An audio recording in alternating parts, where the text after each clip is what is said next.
Republican Congresswoman Nicole Malliotakis joins us now. I want to actually pivot from the confirmation story over to what you're working on, which is to raise the SALT deduction. So I know that you're part of the SALT Caucus. I know that this is something that you've told Fox that you've assigned some homework from President-elect Donald Trump. Where are you right now in these conversations on the SALT deduction?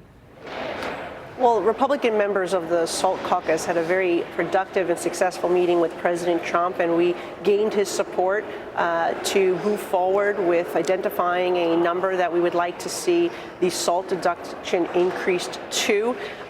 We have to figure out how we tailor and target it, because if you completely lift the cap, it would cost $1 trillion over the next 10 years. So what we're really looking for is tailored relief for our middle class, the people that are getting crushed by Governor Hochul and Mayor Adams' ever increasing property taxes and high personal income taxes. As you know, with the tax cuts, if you address SALT, then there's other components that could be affected. We saw President Trump double the standard deduction. He doubled the child tax credit.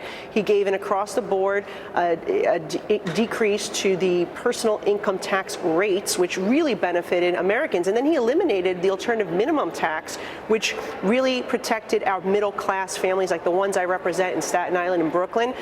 So there were some very good pieces of TCJA that we don't want to see touched. So how do we work in a larger increased deduction is the question, and a number that can actually get the 218 to get it across the finish line. Well, you know, the Wall Street Journal editorial board has a critical piece on this morning, and here's in part what they say: SALT and tax reforms wounds.